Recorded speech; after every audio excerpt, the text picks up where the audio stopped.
What's going on, guys, and welcome back to my garage. Today we're going to start the 8th episode of the Powerstroke swap series.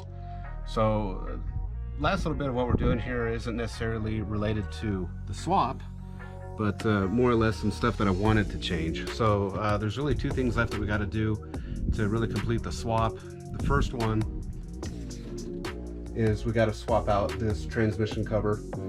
This one here, it's for the 5-speed, that's why it has a hole in it. The one that we're going to be replacing is just a solid piece. And the second thing that we got to be doing here is we're going to loosen the cab mounts, so that way I can go and finish installing the rest of the bolts in the cross member and removing the bolts in the cross member that I haven't been able to get out. So if these hit the body, I can't lift them up high enough to get them the rest of the way out. So we have no choice but to lift the body up and then slip them out.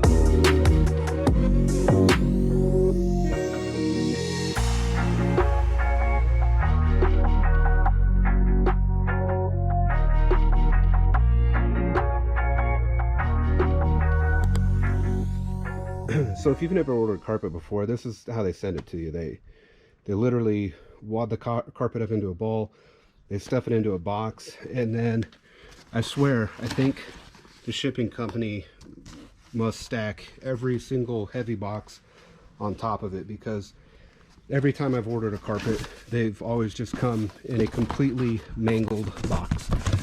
But the good news is it's just carpet. It doesn't damage it, but that's how it comes, literally just rolled up into a ball. So the hard part is you got to figure out which way is front, back, left, right, get it in the truck, and then start laying it all out. So I'm going to work on that, and then once I get it all figured out, I'll show you how it looks in the truck once it gets rolled out. So here's what it looks like once you do the initial lay-in of setting the carpet in. So again, this is a custom fit carpet for this truck. So I mean, really, you can see right now it looks and fits terrible. So that's why I say it does take a little bit of work to make these look right. When you're laying these out, there's a couple of things that you got to keep an eye on. Like I say, they make the edges really long, so that way you have room to kind of tuck and cut and make it fit. But they have molded spots in the carpet, and you got to kind of use those as your key points. So for example, this right here, and I'm not sure how well it's going to pick up in the camera, but this right here is actually a molded hump for that part of the floor pan. So kind of using this as an indicator of where the carpet should sit. And then when you start rubbing your hand across, you can feel this right here is another molded indentation for a spot in the floor. So when you kind of start lining these up, you can get the carpet to fit fairly close. And then what you really want to do is start from the middle of the carpet, kind of in the center, so really like right back in here, and start working your way towards the edges. If you were to just like drop a seat in here, or like I can feel right here is one of the pedestals for the seat. If I were to just go and cut this and then drop my seat in, by the time that I get everything else done, that hole could be like 2 inches off one way or the other. So really kind of important to get the carpet to lay in here right. Probably what I'm going to have to start with is trimming some of this carpet up here back, so that way I can get it down underneath of here. I may even go as far as taking the accelerator pedal out just so I have a little bit more room. And then probably the first hole that I'm going to kind of work with is going to be right here where the four-wheel drive is going to go. I can kind of use this right here as a reference point to know where the hole should be. That way I can get the carpet kind of centered left to right. And quite honestly, I'm probably going to start with like a really small hole, even though this thing is going to end up being cut rather large. And then that way I can kind of center the carpet left to right, and then go with the corners here, and then also in the back here, kind of the same thing. They have some molded spots here in the carpet. There's actually this line right here, there's another one here, another one here, another one here, and it is basically supposed to fit like this piece here does. So that's kind of what I'm using here on the back as a guide, is this edge into this seam.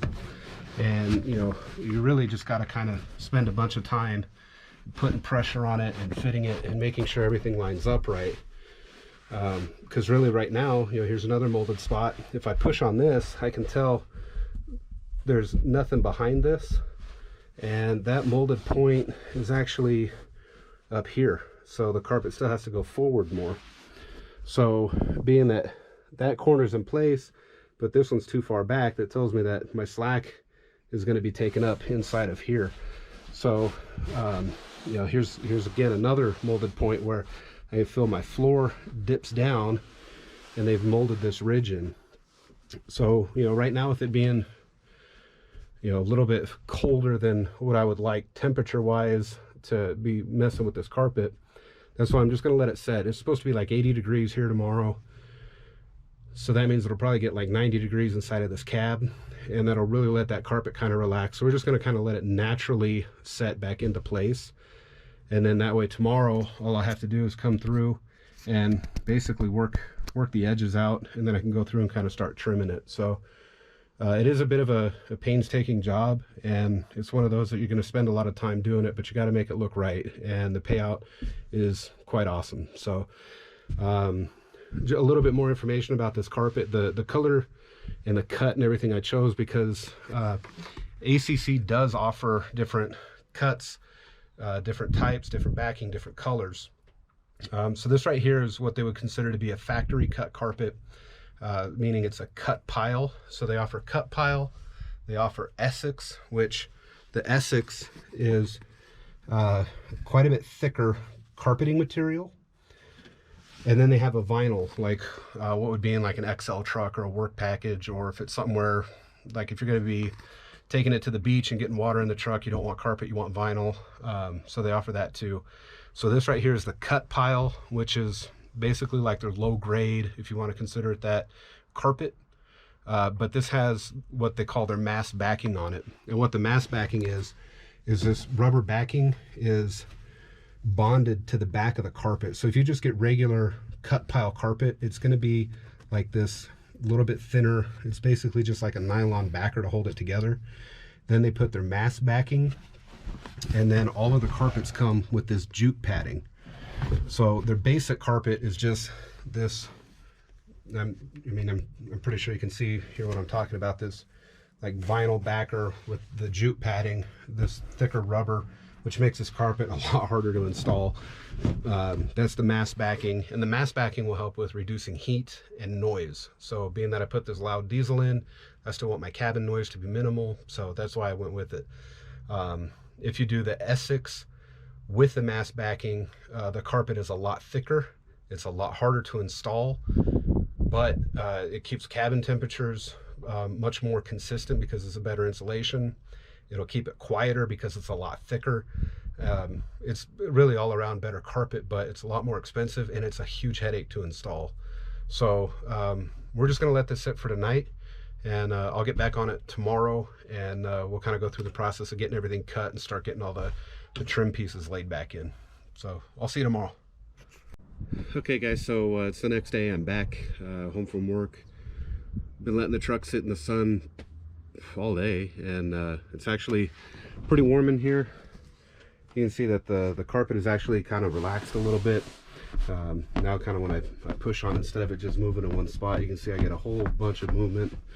So it's going to make this a whole bunch easier to kind of get into place. So I can tell kind of by looking here that I need to get the carpet forward a little bit more. You can really see a lot of these defined lines of all the spots on the floor. So what I'm going to start with is cutting down the front so I can get it kind of tucked into place to where it needs to be. And we can kind of leave this long and tuck it in. And then I'm going to take my seat pan and lay it on here to get some weight on it. And then that way I can go through and really kind of start lining out like where the four-wheel drive shifter is going to come through, where this foot pad is going to need to be. And then we can start kind of working our way through the truck and toward the back. So I'm going to set the camera up here. I don't know how well it's going to work out, but we'll try and record as much of this as I can.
Alright guys, so I totally goofed up here. This whole time I've been working on this thing, I thought I was recording, and when I got to thinking of, man, my battery life has lasted a long time, and I got to look at the camera and it wasn't even on. So let me kind of show you what I've got. We're just about done with the carpet install here, so I'll just kind of recap everything. So back seats in, we got everything here installed. I got the front seat pan kind of set in place.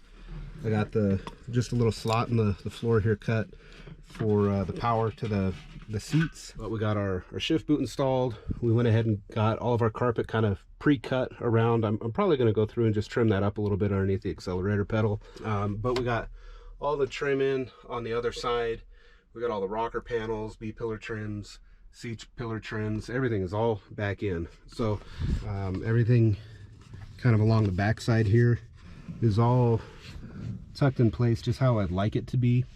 And the rear curtain we got installed, and I mean, obviously it's got a big old wrinkle right here through the middle of it, but with a little bit of time that's going to work itself out. So you know, overall I'm pretty happy with how that came out. You can kind of see just in the amount of time that this carpet's been sitting in here, the big old wrinkle that we had right here is already starting to work itself out, and the one up in the passenger is already starting to kind of work itself out. So so what I'm going to kind of start on now is working on getting this seat reupholstered. The passenger seat, I'm not going to reupholster it. I'm just going to clean it and put it back in. But the center and the drivers, I need to redo those. So I'm going to just go and scrub the upholstery down a little bit to clean it. And then I'll show you guys how I reupholster a seat. All right, class, welcome to Seat Upholstery 101.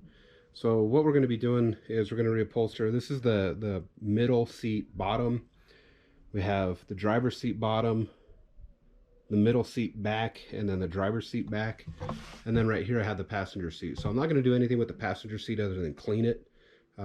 It actually had the wrong seat tracks on it. Somebody put captain's chair seat tracks on it. So all I have to do is switch those, clean it, and then it can go in the truck. So what I'm going to start with here is I have my driver's seat upholstery. It actually was really nasty. It looks better than what it did. I mean, there's a ton of cigarette burn holes in it. It's kind of starting to wear through a little bit. So I do plan on getting covers. I really don't want to put covers in it. I wish I could keep the factory upholstery, but trying to find good upholstery on a truck this old is near impossible. And for me to have somebody make upholstery is just going to be ridiculously expensive. So we're going to make do the best with what we have. Really the way I like to do is kind of start with the bottom and then put the back onto it. So the bottom actually goes really easy. So this right here is the foam that we're going to be using. This is actually a passenger side foam. So one thing you may notice here, this side of the foam is actually a little bit more squished down than this side, which I kind of want to run it that way because getting in and out of the truck, this side here is going to get a lot more wear on it. The foam that I took out was almost flat across here. This is worn down so much. So, you know, this foam's in a lot better shape than the one we took out. These foams are actually getting really hard to come by. And again, this right here is an F4 TS part number, F meaning 94, obviously 4, and a truck. So 94 truck is what this came out of. So a couple of things to check for in your seat. Obviously you want to make sure that your air lines, everything here is in good shape. We don't have any broken springs.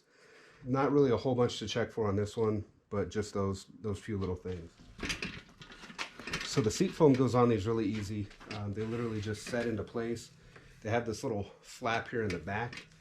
So once you get your foam set, you just flip it upside down, and then this literally just pulls and tucks into the seat frame right here. So now that we have that, we're going to start stretching our upholstery over.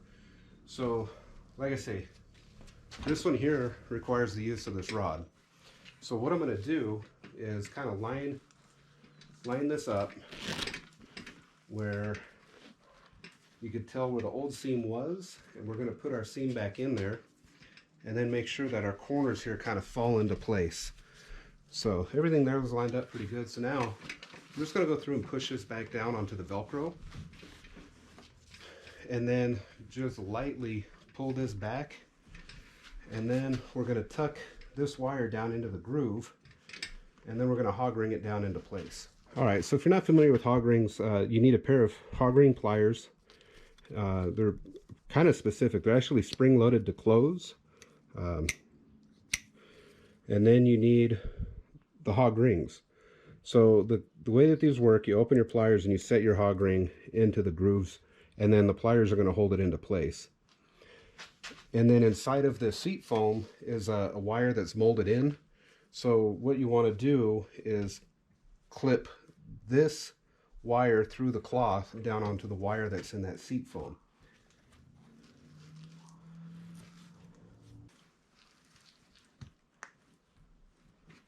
Now you'll know if you catch the wire correctly because you'll pull up on the pliers and it'll be kind of part of the foam. So on this short of a wire, we're only going to need 3 hog rings, so 1 on each end and then 1 in the middle. So I kind of like to do my ends first and then the middle one. And the thing to kind of keep in mind when you're doing these is make sure that you try and get the same spot on that little cloth loop that holds that rod in. So say your cloth, your rod is all the way down at the bottom of the cloth, and then you clip it up here and pull all that down, your upholstery is actually going to have a dip in it. So what I like to do is pull the rod all the way to the bottom and then clip the rod to the bottom of that little loop. That way you have a nice even look the whole way around. All right, so now that we got the 3 hog rings in, that's in place. So now what we need to do, and the reason why I tell you to flip these inside out, it's a whole bunch easier to kind of roll the upholstery from the corners down to get it back on. So I usually do the short corners and kind of leave the long corners here for the end, usually because you get a little bit more flex out of them. And then you can just lock those corners down. Now, this one on really easy. If you had a truck or a car where you're doing new foams and new upholstery, you almost have to like dig your arm into it, crush the foam down to get enough give to pull this stuff over. So this one on super easy. So now that we got that rolled over, we're gonna just take the seat and flip it. And then these attach super easy. So all we got to do is run our lines through for our lumbar. And then we're going to take, all you have to do is just pull some tension on here and clip it to the bottom of the seat frame.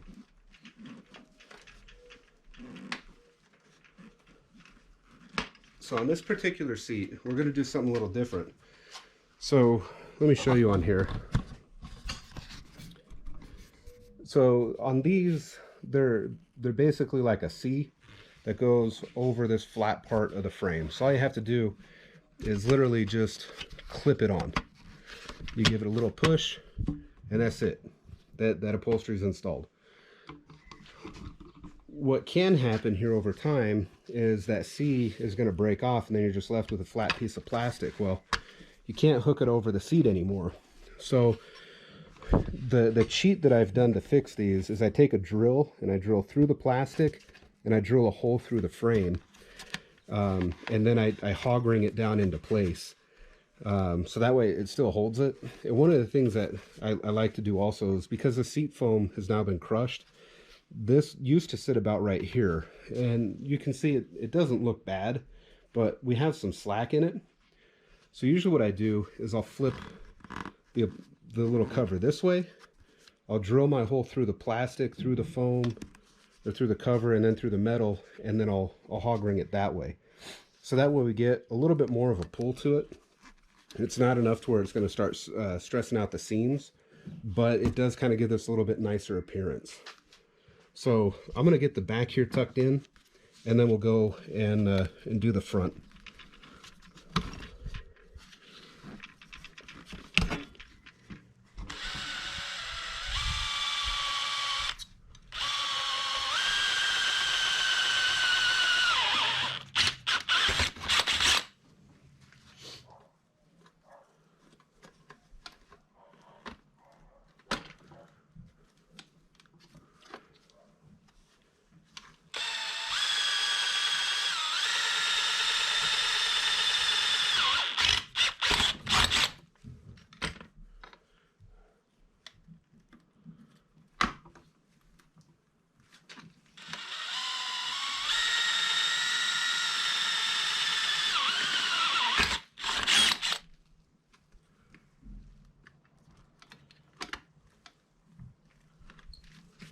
So just like that, like I was saying, I trimmed back some of that plastic just because it was hanging out fairly far.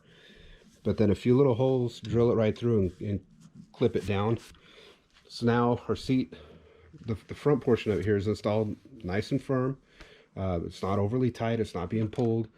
So now what I like to do from here is put my seat tracks back on, and then we'll start working on the seat back. So this is going to plug into the wire harness on the seat. This right here, we're actually going to have to feed the line through for the lumbar, and then once we get the seat all together, then we'll put our side panel on. So just a little side note about the seat tracks here. Ford only made 2 seat tracks for these seats. They made an inner and an outer, or maybe I should call it one with a lever and one without. They're the same for the right seat and the left seat. There's literally no difference at all. The important thing is that you install them onto the correct side of the seat. So they're going to be installed in this orientation, and then this rod will actually just loop through this hole, and this little spring is what holds these together. So it'll go just like that. Actually going to have to slide that back. So usually what you have to do is slide the track back one way to get the front bolts in, and then slide the track the other way to get the other bolts in. But if you notice, these tracks go over the top of the upholstery, and the reason being is that way they kind of help to hold the upholstery in place. So we'll just get those snug down.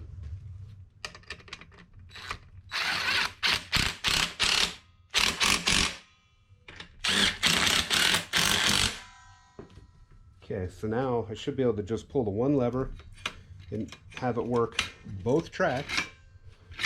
So then we'll slide these here back and tighten down all of our hardware.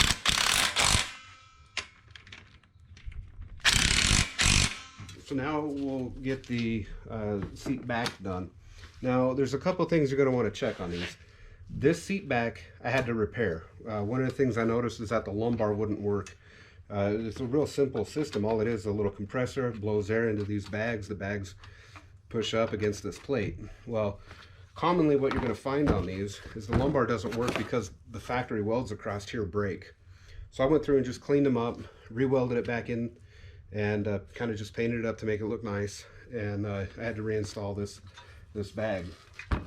The other thing that I found was that somebody had routed this wrong, and you know, it's fairly common that where they go through the hinge section of the seat, they end up wearing through. So I ended up trying to get the best hose that I could. They were actually all a little bit worn, and I just put some thicker adhesive backed heat shrink over it to build some strength to it.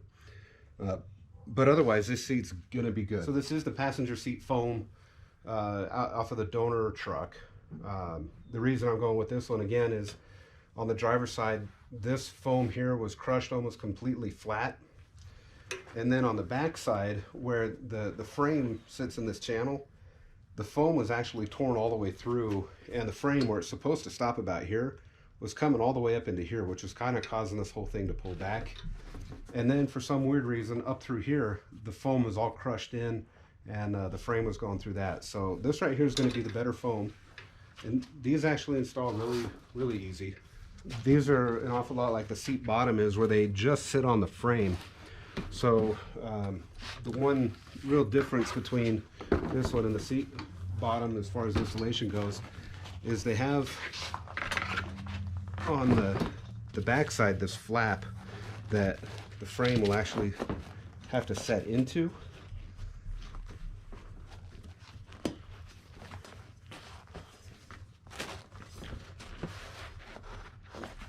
So it'll sit just like that. So now what we're going to do is flip it to where the foam is facing up. That way I can make sure we got this here pushed down into place real good. And then we're going to take our seat back. So again, with the upholstery, like I say, you can't really start with it like this. You can't slip it over the seat this way, even though it's easier.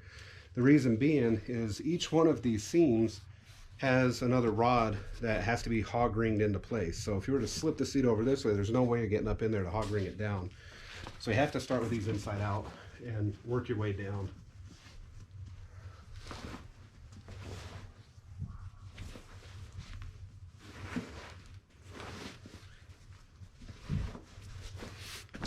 All right, now that we got this inside out, you can see the 4 rods that we're gonna have to install. So I like to start by putting those in first. So these go in super easy. Like I say, it's just a loop of fabric, and you just got to feed them right back into to where they belong.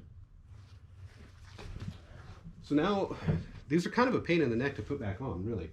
You have to start from the top, and I'm actually going to kind of fold this top portion here back in.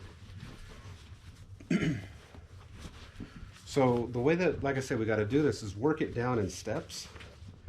So this will be the first little bit of hog ring that we have to do. So we can kind of flip the seat to where it's like that, and then work this portion down. I'm feeling pretty good with where that's sitting right now. So we'll go ahead and get this this hog ring down. And again, this is a short little wire section, so it's only going to take a couple little hog rings. I'm just going to put 3 of them in there.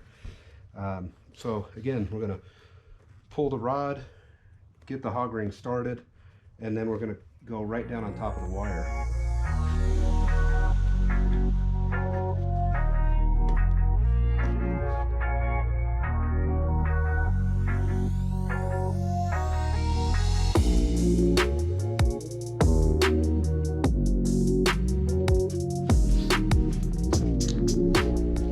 So again, we're just going to stand the seat back up and work it down here a little bit more to get to this next row of hog ring.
All right, so back on the seat here. I had a friend stop by, and we got to talking and kind of got sidetracked and really lost a lot of time there. But it's always fun having friends stop by, kind of checking out, seeing what's going on. So yeah, where we left off, we just got this tucked in. So now you can see that we got the seat here looking pretty good. We got nice, good side bolsters. So now what I need to do is get this here connected back to the seat bottom. I like to put the seat bottom down. All right, so right here there's a little hole in the upholstery, and this right here is where we got to run the air line for the lumbar through. So usually you can kind of hold the seat back and feed your air line through. It does kind of take a little bit to get it through just right. But when it goes, there we go, it's just going to kind of slide right on in. And then kind of almost doing this blind in one respect.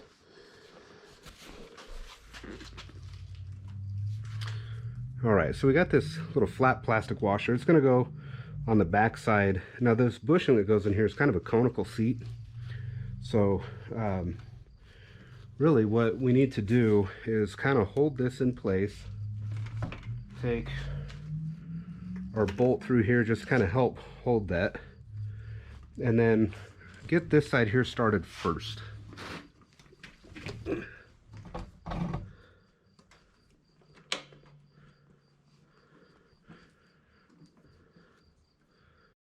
Turns more. Okay. We really just need to get our side trim here back on and our lumbar switch, and we should be ready to get this in the truck. So these side trims go in real easy. You have this vacuum line that you can see it only goes one way. There's a long leg and a short leg, and then one connector. So what I do on these is I put the connector through the hole. We're just going to kind of feed it in and then plug the vacuum hose in place. And then it's held in with just 3 screws. There's one in the back and then 2 in the front.